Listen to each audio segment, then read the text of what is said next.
ഞങ്ങൾ വ്യക്തിപരമായി ഇതിനെ കാണുന്നത് കണ്ണൂരിലെ BJP NDA ബന്ധുക്കൾ മാത്രമല്ല, കണ്ണൂരിലെയും കേരളത്തിലെയും മുഴുവൻ സമാധാന പ്രിയരെയും അക്രമ രാഷ്ട്രീയത്തിനെതിരെ ചിന്തിക്കുന്നവരെയെല്ലാം രോമാഞ്ചം കൊള്ളിച്ചൊരു തീരുമാനമാണ് രാഷ്ട്രപതിയും പ്രധാനമന്ത്രിയും എടുത്തിട്ടുള്ളത്.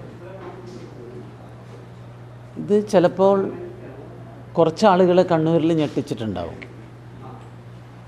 പിണറായിസം കൊണ്ട് നടക്കുന്ന ജയരാജന്മാരെ ചിലപ്പോൾ ഞെട്ടിച്ചിട്ടുണ്ടാകും. ബാക്കി എല്ലാവരെയും സന്തോഷിപ്പിച്ചിട്ടുള്ള ഒരു നല്ല തീരുമാനമായിട്ടാണ് കാണുന്നത്. സദാനന്ദ മാഷ് പറഞ്ഞത് ശരിയാണ്. സാധാരണ ഇപ്പോൾ നമ്മളൊരു രാജ്യസഭയിലേക്ക് വരികയാണെങ്കിൽ അവർക്ക് ആ സംസ്ഥാനത്ത് ഏത് സംസ്ഥാനത്താണ് തിരഞ്ഞെടുക്കപ്പെടുന്നത് അവിടെ മാത്രമാണ് അവരുടെ വികസന ഫണ്ടൊക്കെ ഉപയോഗിക്കാൻ പറ്റുക. സദാനന്ദ മാഷക്ക് ഇന്ത്യയിൽ എവിടെ വേണമെങ്കിലും അദ്ദേഹത്തിൻ്റെ വികസന ഫണ്ട് ഉപയോഗിക്കാം. തീർച്ചയായും കണ്ണൂരിലെ ജനങ്ങൾക്ക് വളരെ വളരെ സന്തോഷകരമായിട്ടുള്ള ഒരു ദിവസമാണ് സദാനന്ദ മാഷ് രാജ്യസഭാ മെമ്പറായിട്ട് സത്യപ്രതിജ്ഞ ചെയ്യുന്നത്. അദ്ദേഹത്തിന് എല്ലാ ഭാവുകങ്ങളും വിജയങ്ങളും ആശംസിക്കുക. വെള്ളാപ്പള്ളി നടേശൻ്റെ പ്രതികരണം ഇപ്പം വലിയൊരു ചർച്ചാ വിഷയമായിരിക്കുകയാണല്ലോ. യഥാർത്ഥത്തിൽ വെള്ളാപ്പള്ളി പറഞ്ഞതിനെ പ്രതിപക്ഷ നേതാവ് അടക്കമുള്ള ആളുകൾ എതിർക്കുന്നൊരു സാഹചര്യമുണ്ട്. എന്താണ് BJPയുടെ സ്റ്റാൻഡ്? വെള്ളാപ്പള്ളി പറഞ്ഞതിനോട് യോജിപ്പാണോ? BJPയുടെ രാഷ്ട്രീയം വളരെ വ്യക്തമാണ്. പ്രീണന രാഷ്ട്രീയത്തിന് ഞങ്ങളെതിരാണ്. ഇന്ത്യയിലാകെ കോൺഗ്രസ് പ്രത്യേകിച്ച് കേരളത്തിൽ നടത്തിക്കൊണ്ടിരിക്കുന്ന ഒരു പ്രീണന രാഷ്ട്രീയമുണ്ട്. പ്രത്യേകിച്ച് മുസ്ലിം പ്രീണന രാഷ്ട്രീയം എന്ന് തന്നെ പറയാം. അത് സഹികെട്ടപ്പോൾ അദ്ദേഹം പൊട്ടിത്തെറിച്ച് പറഞ്ഞു എന്നുള്ളതാണ് എനിക്ക് തോന്നുന്നത്. യഥാർത്ഥത്തിൽ വെള്ളാപ്പള്ളി നടേശൻ പറഞ്ഞത് കേരളത്തിൽ ഒരുപക്ഷെ പുരോഗമന മുസ്ലിങ്ങൾക്ക് തലനാട്ടി നടക്കേണ്ട ഒരു സ്ഥിതിവിശേഷമാണ് സൂംബ നൃത്തത്തിൻ്റെ വിഷയം. അതുപോലെ തന്നെ നമ്മുടെ സ്കൂളിലെ സമയമാറ്റത്തെ സംബന്ധിച്ചുള്ള വിഷയം.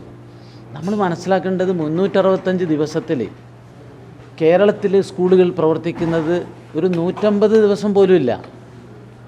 മഴ വന്നാൽ സ്കൂളില്ല, ഹർത്താൽ ബന്ദ് എന്ന് പറഞ്ഞ സ്കൂളില്ലാതായിരിക്കും. അതുപോലെ തന്നെ അക്രമ രാഷ്ട്രീയത്തിൻ്റെ പേരിൽ സ്കൂളില്ലാണ്ടായിരിക്കും, ദേശീയ പണിമുടക്കിൻ്റെ പേരിൽ സ്കൂളില്ലാണ്ടാകും. ഇതാണ് കേരളത്തിൻ്റെ സ്ഥിതി. അപ്പോൾ സ്വാഭാവികമായും കേരളത്തിലെ വിദ്യാഭ്യാസ രംഗത്ത് വന്നുകൊണ്ടിരിക്കുന്ന മൂല്യച്യുതിക്ക് ഒരു മാറ്റം, കൂടുതൽ സമയം കുട്ടികളെ പഠിപ്പിക്കുക എന്നുള്ളതാണ്. അതിനെതിരായിട്ട് ഇവിടുത്തെ സമസ്ത ഉൾപ്പെടെയുള്ള ആളുകൾ അനാവശ്യമായിട്ടുള്ള വിവാദമാണ് സൃഷ്ടിക്കുന്നത്. ഒരു അരമണിക്കൂർ അധികം കുട്ടികൾ സ്കൂളിൽ പഠിച്ചതുകൊണ്ട് അത് മദ്രസയെ ബാധിക്കുമെന്ന് പറയുന്നത് ശരിയല്ല. ഈ മദ്രസയ്ക്ക് വേണ്ടി വാദിക്കുന്ന കേരളത്തിലെ മുസ്ലിം ലീഗ് ഉൾപ്പെടെയുള്ള പല നേതാക്കന്മാരുടെ മക്കളും മദ്രസ പോകാറില്ല. അവരെല്ലാം കുട്ടികളെ ഉസ്താദിനെ വീട്ടിൽ കൊണ്ടുവന്ന് മദ്രസ പഠനം എന്നൊക്കെ പറഞ്ഞിട്ടുള്ള കാട്ടിക്കൂട്ടൽ മാത്രമാണ് നടത്തുന്നത്. ഇവിടുത്തെ പ്രധാനപ്പെട്ട മുസ്ലിം ലീഗ് നേതാക്കന്മാരുടെ മക്കളൊന്നും മദ്രസയിൽ പോകാറില്ല. അവരൊക്കെ വീട്ടിൽ നിന്ന് തന്നെ ട്യൂഷൻ കൊടുത്തിട്ടാണ് മതപഠനം നടത്തുന്നത്. ഞങ്ങളൊക്കെ രാവിലെയും വൈകുന്നേരവും മദ്രസയിൽ പോയവരാണ്. അത് നമ്മുടെ പൊതുവിദ്യാഭ്യാസത്തെ ബാധിച്ചിട്ടുണ്ട്. പിന്നീടാണ് ചില പരിഷ്കാരങ്ങൾ വരുത്തി രാത്രി മദ്രസയിൽ രണ്ടും പോകേണ്ടതില്ല, ഏതെങ്കിലും ഒരു സമയത്ത് പോയാൽ മതി എന്നുള്ള പരിഷ്കാരം മദ്രസ രംഗത്ത് ഞങ്ങളൊക്കെ കുട്ടിക്കാലത്ത് വന്നിട്ടുള്ള മാറ്റങ്ങളാണ്. അപ്പോൾ ഇവിടെ കാലോചിതമായി ഒരു പരിഷ്കാരം വിദ്യാഭ്യാസ രംഗത്ത് വേണം. കേരളത്തിലെ വിദ്യാഭ്യാസ രംഗത്ത് തീരെ കുട്ടികൾക്ക് പഠിക്കാൻ സമയമില്ല. ആ സന്ദർഭത്തിലാണ് അനാവശ്യമായ വിവാദം ഉണ്ടാക്കുന്നത്. അതിൻ്റെ മുമ്പിൽ UDF LDFും മുട്ടിട്ടെഴുകയാണ് ഇത്തരം തെറ്റായ വാദങ്ങൾക്കെതിരെ.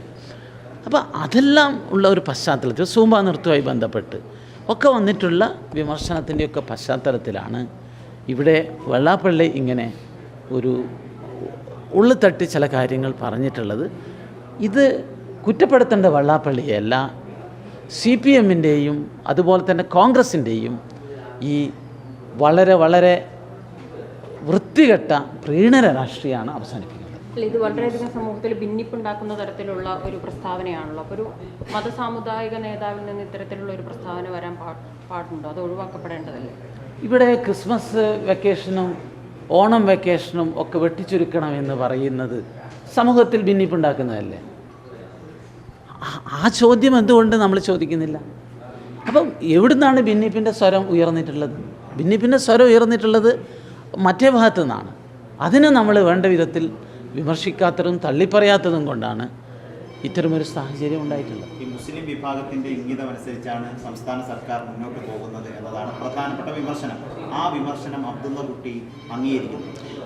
ഇപ്പോൾ സൂംബ നൃത്തത്തിൻ്റെ വിഷയത്തിൽ, സ്കൂൾ സമയമാറ്റത്തിൻ്റെ വിഷയത്തിൽ, നിങ്ങൾ ഓരോ വിഷയത്തിലും എടുത്തു നോക്കൂ. കേരളത്തിലെ ഗവൺമെൻറ് എടുക്കുന്നത് എന്താണ്?